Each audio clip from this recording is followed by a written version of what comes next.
Good morning students. आज हम लोग संरूपण समवायता के बारे में पढ़ेंगे।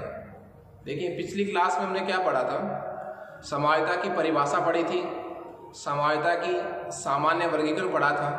इसमें हमने दो प्रकार पढ़े थे, एक तो था संरचनात्मक समवायता और दूसरा था त्रिविम समवायता। ठीक है, त्रिविम समवायता के फिर से दो प्रकार थे, विन्यासी समवायता, ज्यामितीय समवायता और प्रकाशिक समवायता। सिलेबस के अकॉर्डिंग हमने संरचनात्मक समवायता की प्रारंभिक जानकारी पढ़ी थी। इसमें हमने श्रृंखला समवायता, स्थिति समवायता, मध्यावयवता, चलावयवता को पढ़ा था। और आज हम विन्यासी समवायता के दो जो रूप हमने पढ़े हैं कि ज्यामितीय और प्रकाशिक, उसमें एक ऑप्शन था संरूपणीय समवायता, कन्फॉर्मेशनल आइसोमरिज्म। ठीक है, तो संरूपण समवायता और विन्यासी समवायता ये दो किसके प्रकार थे? त्रिविम समवायता के प्रकार थे। तो आज हमारा जो टॉपिक है वो है संरूपण समवायता, कन्फॉर्मेशनल आइसोमरिज्म। इस चैप्टर का जो सिलेबस है वो इसी के अकॉर्डिंग स्टार्ट हो रहा है। देखिए, संरूपण समवायता जो है वो उन कार्बनिक यौगिकों द्वारा प्रदर्शित की जाती है जिनमें कार्बन कार्बन के मध्य एकल बंध उपस्थित होता है। एकल बंध उपस्थित हुआ, इससे होगा क्या? देखिए, एकल बंध उपस्थित होगा तो आप एक कार्बन को स्थिर रखें। जैसे मान लीजिए ये एकल बंध है, यहाँ दो कार्बन परमाणु है, ये दो कार्बन परमाणु है, ये इनके बीच का क्या है? एकल बंध। एकल बंध जब होता है तो एक कार्बन को स्थिर रखकर हम दूसरे कार्बन को इसके सापेक्ष 360 डिग्री तक घुमा सकते हैं। और जब हम 0 से 360 डिग्री तक घुमाएंगे तो भिन्न भिन्न कोणों पर भिन्न भिन्न संरचनाएं त्रिविम में प्राप्त होती हैं, जिनको हम संरूपण कहते हैं, कन्फॉर्म कहते हैं। और इस घटना को क्या कहते हैं? कन्फॉर्मेशन आइसोमरिज्म या संरूपण समवायता। तो संरूपण समवायता की परिभाषा क्या कहती है कि कार्बन कार्बन एकल बंध यदि द्विबंध होगा तो उसमें संरूपण समवायता उत्पन्न नहीं होगी। कार्बन कार्बन एकल बंध के मुक्त घूर्णन के कारण फ्री रोटेशन कब पॉसिबल है? जब बंध कैसा होगा? एक। तो कार्बन कार्बन एकल बंध के मुक्त घूर्णन के कारण, फ्री रोटेशन के कारण भिन्न भिन्न संरचनाएं प्राप्त होती हैं त्रिविम में, उनको क्या कहते हैं? संरूपण कहते हैं। तो मैं परिभाषा को डिस्कस करूंगा यहाँ पर कि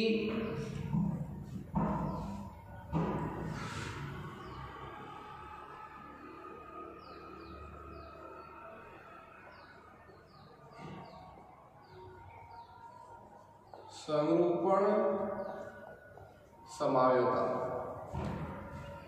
संरूपण समवायता, देखिए, कार्बन कार्बन एकल बंध के मुक्त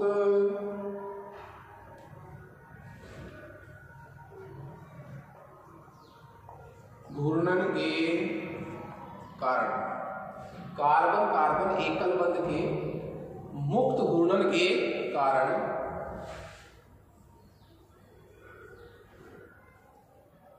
त्रिविम में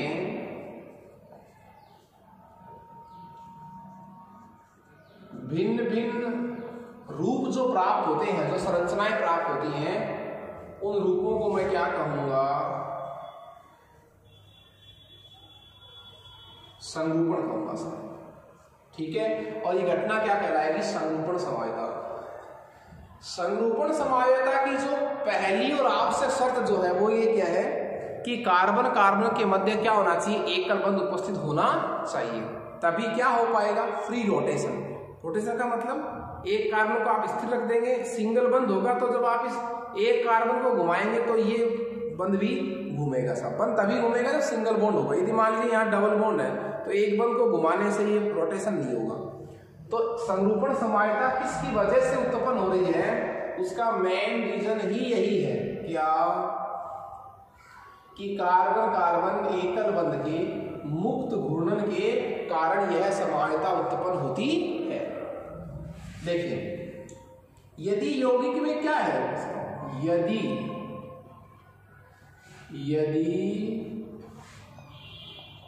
यौगिक में क्या प्रेजेंट है साहब? द्विबंध उपस्थित है, यदि क्या प्रेजेंट है, डबल बॉन्ड। डबल बॉन्ड यदि यौगिक में पड़ा है तो मुक्त घूर्णन नहीं होगा, मुक्त घूर्णन प्रतिबंधित हो जाएगा, और मुक्त घूर्णन नहीं होगा तो संरूपण समवायता प्रदर्शित नहीं होगी। यहां से बहुत अच्छा प्रश्न बनता है। प्रश्न क्या बनता है कि जो एल्केन है वो संरूपण समवायता प्रदर्शित करते हैं, जबकि जो एल्कीन है, जो क्या है, एल्कीन है, वो संरूपण समवायता प्रदर्शित नहीं करती। तो उसका रीजन क्या हो जाएगा, चूंकि एल्केन में कार्बन कार्बन सिंगल बॉन्ड उपस्थित होता है, इसलिए एकल बंध के सापेक्ष मुक्त घूर्णन पॉसिबल होता है, जबकि एल्कीनों में कार्बन कार्बन क्या पड़ा है, डबल बॉन्ड पड़ा है, इसलिए इनमें मुक्त घूर्णन प्रतिबंधित होता है, संभव नहीं हो पाता। इसलिए एल्कीन जो है वो संरूपण समवायता प्रदर्शित नहीं करती। अब ये देखिए मुक्त घूर्णन क्या है वो थोड़ा सा आप समझिए। मुक्त घूर्णन का मतलब जैसे मान लीजिए ये कार्बन कार्बन क्या है, सिंगल बॉन्ड है साहब, यहाँ कार्बन लगा हुआ है, 3 यहाँ पर वैलेंसी है, 1 2 और 3 इस तरह, ये 3 वैलेंसी है यहाँ इस तरह लगी हुई है, ठीक है, और इसी तरह यहाँ 3 वैलेंसी लगी हुई है। तो जब आप एक कार्बन को घुमाएंगे तो ये घूमेगा, तो देखिए मान लीजिए आप ऐसे समझिए कि यहाँ 3 लगे हुए समूह फिक्स हो जाएंगे, इसको घुमाएंगे तो अलग अलग आपको क्या मिलेगी, संरचना मिलेगी। इसको फिक्स रखना है एक कार्बन को, दूसरे को घुमाना है, तो अलग अलग गुणों पर आपको अलग अलग क्या मिलेंगे, ग्रुप प्राप्त होंगे। तो ये सामान्य जानकारी थी। कार्बन कार्बन एकल बंध के मुक्त घूर्णन के कारण त्रिविम में भिन्न भिन्न रूप प्राप्त होते हैं, उनको क्या कहते हैं, संरूपण कहते हैं, और इस समवायता को मैं क्या नाम दूंगा, संरूपण समवायता। यदि यौगिक में द्विबंध उपस्थित है तो वह यौगिक जो है वो संरूपण समवायता प्रदर्शित नहीं करेगा। क्यों नहीं करेगा, क्योंकि इनमें मुक्त घूर्णन प्रतिबंधित होता है। देखिए ये जो संरूपण है,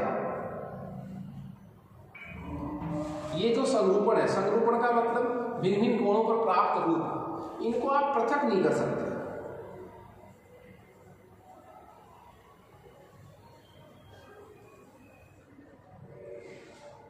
इनको आप क्या नहीं कर सकते, पृथक नहीं कर सकते कभी भी। इनको आप क्या नहीं कर सकते, पृथक नहीं कर सकते। संरूपणों को क्यों नहीं पृथक किया जा सकता, ये भी बहुत अच्छा प्रश्न है। संरूपणों को इसलिए पृथक नहीं किया जा सकता क्योंकि विभिन्न संरूपणों के मध्य जो ऊर्जा का अंतर है वो कितना होता है, 3 से 15 किलो कैलोरी प्रति मोल। 3 से 15 किलो कैलोरी प्रति मोल का डिफरेंस होता है विभिन्न संरूपणों के मध्य। और ये जो ऊर्जा है ये सामान्य ताप पर, कमरे के ताप पर भी हमें उपलब्ध हो जाती है। इसलिए विभिन्न संरूपण कमरे के ताप पर भी एक दूसरे में परिवर्तित होते रहते हैं, एक दूसरे में परिवर्तित होते हैं। इसी कारण विभिन्न संरूपणों को हम पृथक नहीं कर सकते। क्लियर है? देखिए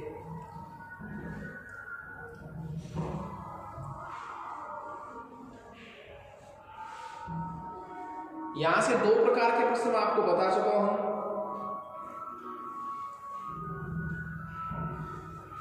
अब जो संरूपण समवायता है वो आपको पता है किस वजह से उत्पन्न हुई। उसकी वजह थी कार्बन कार्बन एकल बंध का मुक्त घूर्णन घुमाने के कारण। इसलिए इस समवायता का एक नाम और भी है, इसको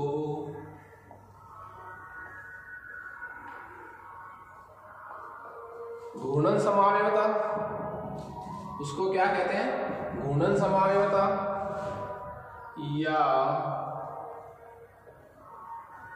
चक्रण समवायता, स्पिन आइसोमरिज्म। घूर्णन समावयवता या चक्रण समावयवता भी कहते हैं। तो ये प्रारंभिक जानकारी थी। इसमें आपको मेनली याद क्या रखना है, देखिए संरूपण समावयवता की परिभाषा, इसमें जो प्रश्न थे कि इनको हम पृथक नहीं कर सकते क्योंकि इनके मध्य एनर्जी का जो गैप है वो बहुत ही कम है और इतनी एनर्जी तो हमें कमरे के ताप पर आसानी से मिल जाती है। तो ये जो संरूपण है ये कमरे के ताप पर एक दूसरे में क्या होते रहते हैं, चेंज होते रहते हैं, इसलिए हमें इनको क्या नहीं कर सकते, पृथक नहीं कर सकते। इनके कुछ विशिष्ट नाम भी हैं, इनको घूर्णन समावयवता, चक्रण समावयवता भी कहते हैं। और एक बहुत अच्छा जो प्रश्न था वो था कि क्या कारण है कि एल्कीन जो है वो घूर्णन समावयवता प्रदर्शित नहीं करती। उसका रीजन क्या हुआ कि इनमें मुक्त घूर्णन पॉसिबल नहीं होता।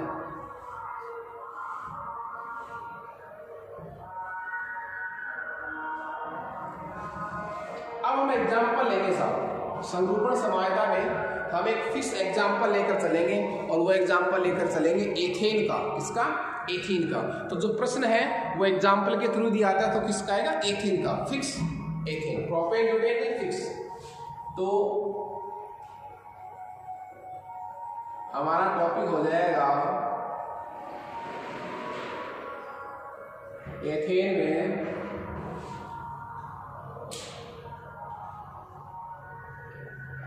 संरूपण समावयवता।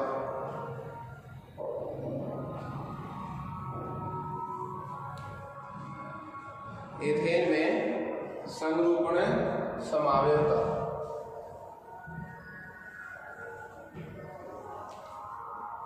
देखिए संरूपण समावयवता में दो प्रकार के रूप बनते हैं साहब। संरूपण समावयवता में क्या बनते हैं? दो प्रकार के, मुख्यतः दो प्रकार के टर्म्स अपन यूज करेंगे। एक तो नाम लेंगे ग्रसित और एक नाम लेंगे सांतरित या अंतरित। मैं लिख देता हूं दो नाम, एक तो ग्रसित संरूपण और एक नाम लिया है मैंने सांतरित या अंतरित संरूपण। ध्यान से सुनिए आप। जैसे ज्यामितीय समावयवता में समपक्ष और विपक्ष समावयव होता है, उसी तरह संरूपण समावयवता में दो शब्द अपन यूज करते हैं और वो क्या है? ग्रसित संरूपण और सांतरित संरूपण।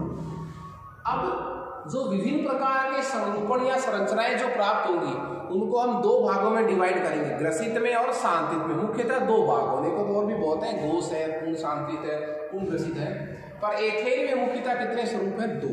कौन कौन से? ग्रसित और सांतरित या अंतरित। देखिए कौन सी स्ट्रक्चर को आप देखिए संरूपण का मतलब क्या है? रूप, संरचना का मतलब है संरूपण से। ग्रसित संरूपण किसको कहेंगे आप? ग्रसित संरूपण अपन कहेंगे वह संरचना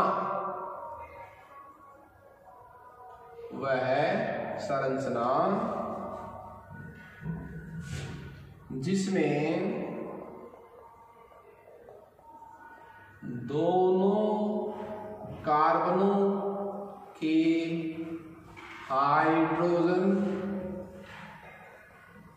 परमाणुओं के मध्य, दोनों कार्बनों के हाइड्रोजन परमाणुओं के मध्य न्यूनतम अंतर हो। दोनों कार्बनों के हाइड्रोजन परमाणुओं के मध्य क्या हो? न्यूनतम अंतर हो। न्यूनतम अंतर, दोनों कार्बनों के हाइड्रोजन परमाणुओं के मध्य जब न्यूनतम अंतर हो तो हम उसको कैसी संरचना बोलेंगे? ग्रसित संरचना। ध्यान रखना, संतरित या आंतरिक संरचना किसको कहेंगे? इस संरचना में क्या होगा? देखो इसमें आपको क्या नाम देना पड़ेगा? इसमें दोनों कार्बन परमाणुओं के हाइड्रोजन परमाणु के मध्य अधिकतम अंतर हो, अधिकतम दूरी हो, उसे क्या कहेंगे? सांतरित संरूपण। संरूपण का मतलब आप सीधा सा समझिए संरचना, ठीक है। तो वह संरचना जिसमें दोनों कार्बन कौन से, जिनके बीच क्या पड़ा है? Carbon single bond carbon. दोनों कार्बनों के मध्य के हाइड्रोजन परमाणुओं के मध्य जब न्यूनतम अंतर हो तो हम उस संरचना का नाम क्या निकाल देंगे? ग्रसित। और जब दोनों कार्बनों के हाइड्रोजन परमाणु के मध्य अधिकतम अंतर होगा तो हम नाम क्या निकाल देंगे? सांतरित या अंतरित। क्लियर है? हाँ, दोनों में एक बहुत अच्छा प्रश्न आता है कि कौन सी संरचना अधिक स्थायी होती है, स्टेबल स्ट्रक्चर कौन सी है? ग्रसित संरूपण का स्थायित्व सांतरित संरूपण से क्या होता है? कम होता है। क्यों? मतलब किसकी स्टेबिलिटी अधिक होती है? कौन सी स्ट्रक्चर की स्टेबिलिटी मोर होती है? वो होती है सांतरित की। उसकी वजह क्या है? क्योंकि दोनों हाइड्रोजन परमाणुओं के मध्य, दोनों कार्बनों के हाइड्रोजन परमाणुओं के मध्य अंतर क्या होता है? न्यूनतम। अंतर न्यूनतम होता है, इसलिए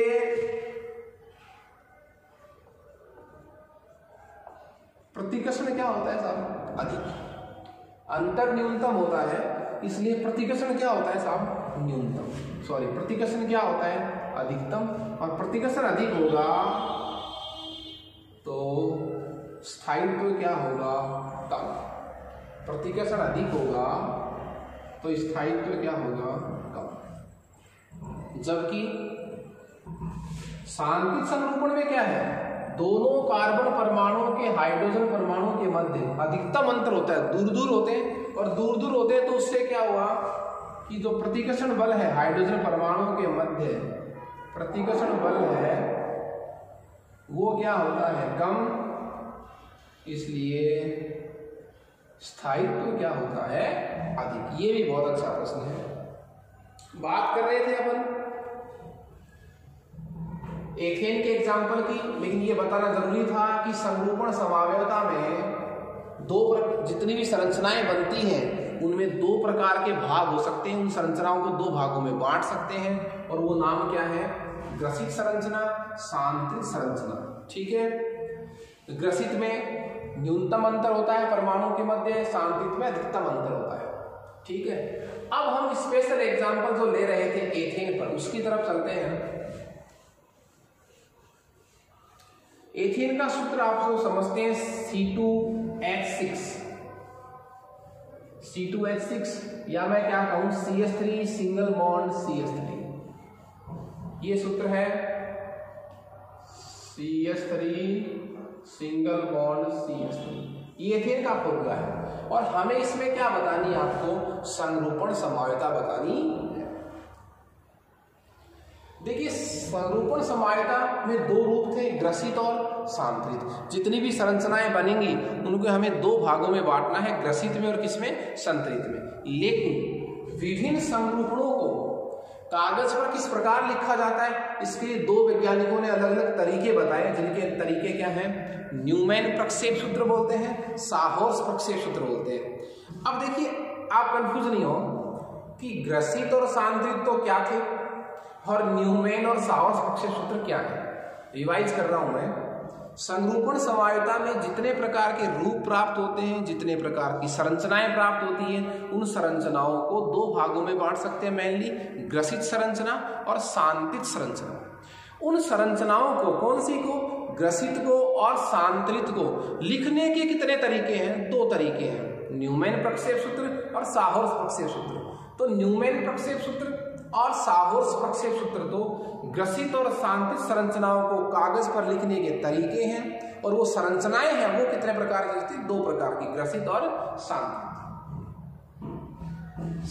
तो मैं उन दोनों तरीकों को आपको बता भी दूंगा, ग्रसित सांतरित भी अपन दोनों समझ लेंगे।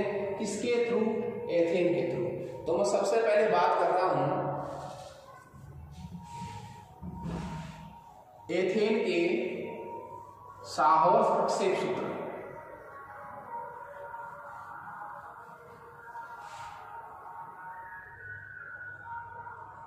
फर्स्ट जो मेथड है वो है साहौर्स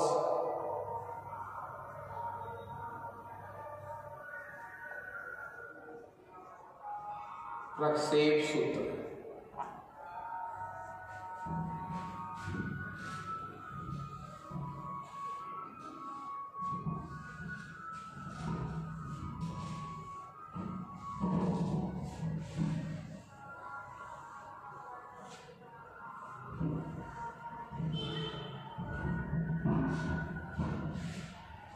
साहौर्स प्रक्षेप सूत्र,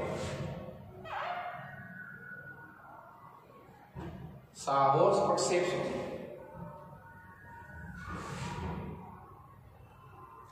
देखिए साहौर्स प्रक्षेप सूत्र में हम लिख किसको रहे हैं? साहौर्स प्रक्षेप सूत्र में हम किनको पढ़ेंगे? ग्रसित संरचना को किस प्रकार लिखेंगे और शांतित संरचना को किस प्रकार लिखेंगे। हमारे पास संरचनाएं दो ही प्रकार की फिलहाल, कौन कौन सी? ग्रसित संरचना, शांतित संरचना। उन संरचनाओं को लिखने के तरीके कितने हैं? दो, साहौर्स प्रक्षेप सूत्र और न्यूमैन प्रक्षेप सूत्र। हम पहले कौन सा तरीका पढ़ रहे हैं? साहौर्स प्रक्षेप सूत्र। इसमें क्या होता है, देखिए एग्जाम्पल, ये सूत्र भी पढ़ा जाएगा और संरूपण समायता भी पढ़ी जाएगी साथ में। सूत्र हमारे पास क्या है? एथेन। साहौर्स क्या कहता है?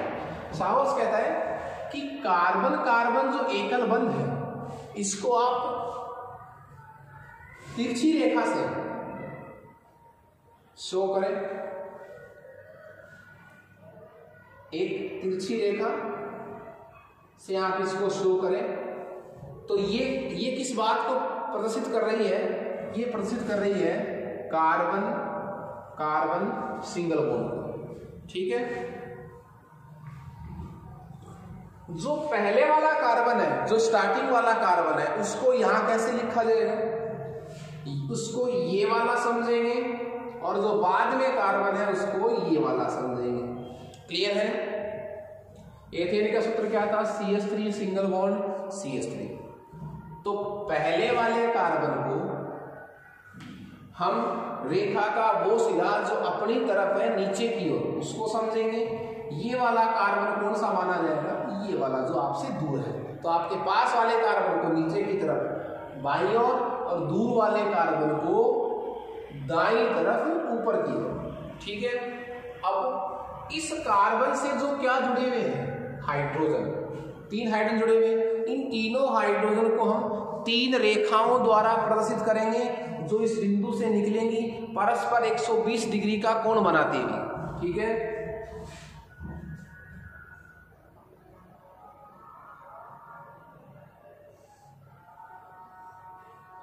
ये देखिए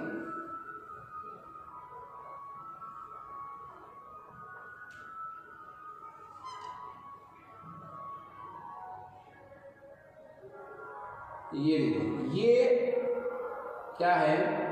ये आपके पास है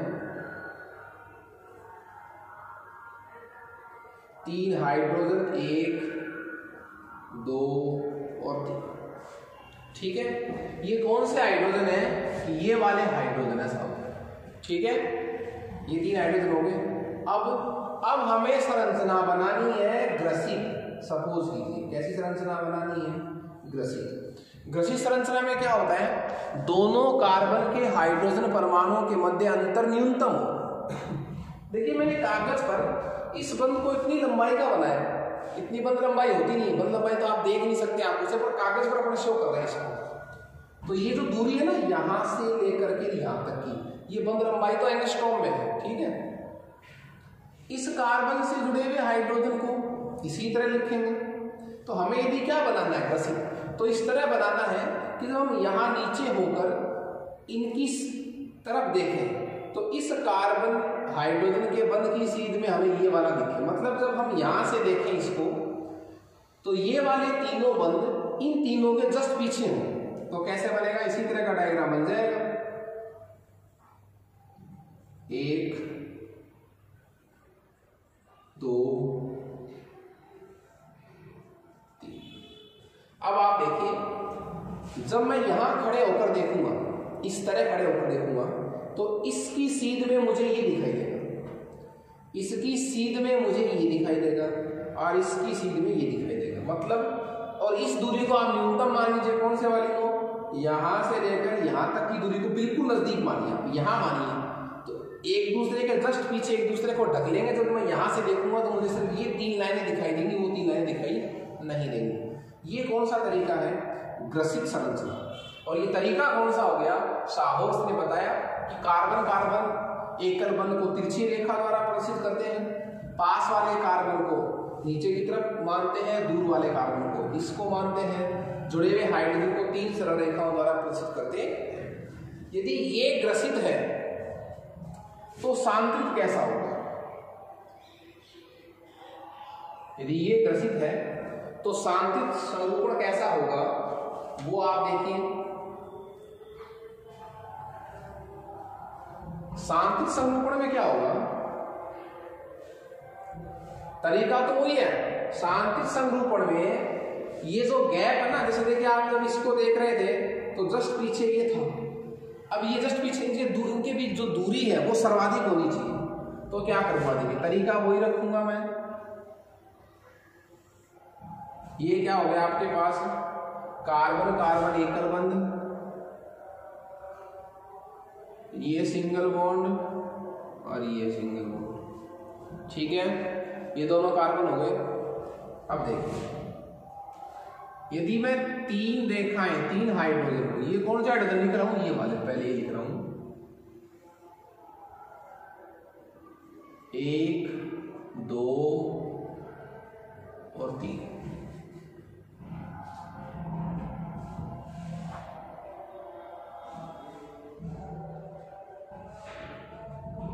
ये जो 3 हाइड्रोजन मैंने ये वाले लिख दिए।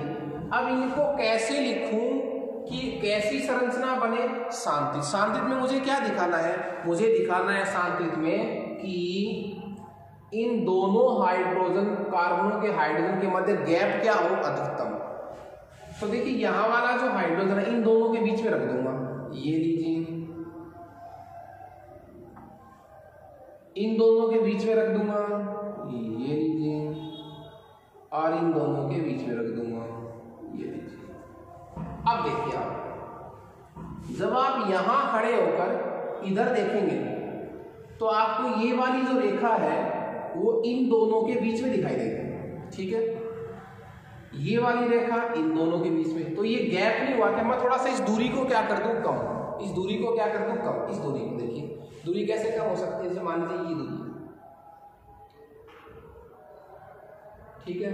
और अब देखिए आप एक दूसरे के बिल्कुल सीधे में है, ये दूरी बहुत कम है दोनों के बीच की। यहां देखिए, यहां दूरी कैसे दिखे? ये एक मान लीजिए इस तरह बनाया आपने, दूसरा कैसे बनाया है? ये देखिए, इसको और दूरी कम कीजिए तो ये इस तरह नहीं आएगा। ये देखिए, ये दूरी यहां क्या है? अधिकतम है साहब, और यहां ये दूरी क्या है? न्यूनतम। तो जहां दोनों कार्बन के हाइड्रोजन परमाणु के मध्य दूरी अधिकतम होती है उसे क्या कहेंगे? सांतृत संरूपण। और जब दूरी न्यूनतम होगी तो उसे अपन क्या कहेंगे? ग्रसित संरूपण। क्लियर है? देखिए, इन दोनों से विपरीत कोई संरचना हो, ये ग्रसित है, ये सांतृत है, और यदि दोनों संरचनाएं नहीं हो, कैसे नहीं हो? जैसे सपोज कीजिए आप ये संरचना लिख रहा हूं मैं,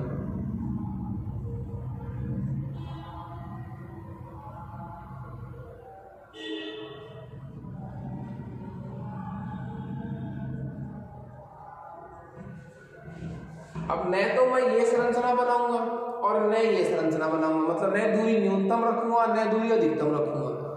तो देखो कैसे, इस तरह मान लीजिए,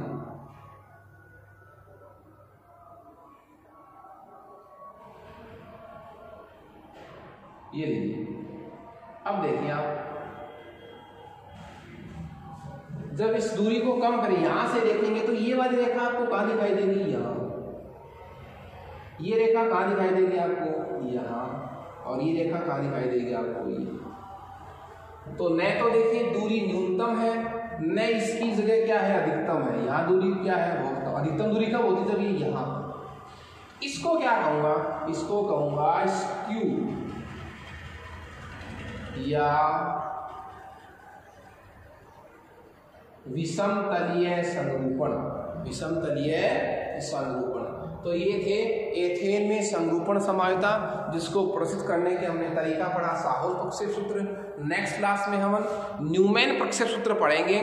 संरूपण ये रहेंगे एथेन के ग्रसित और शांतित। Okay, thank you students.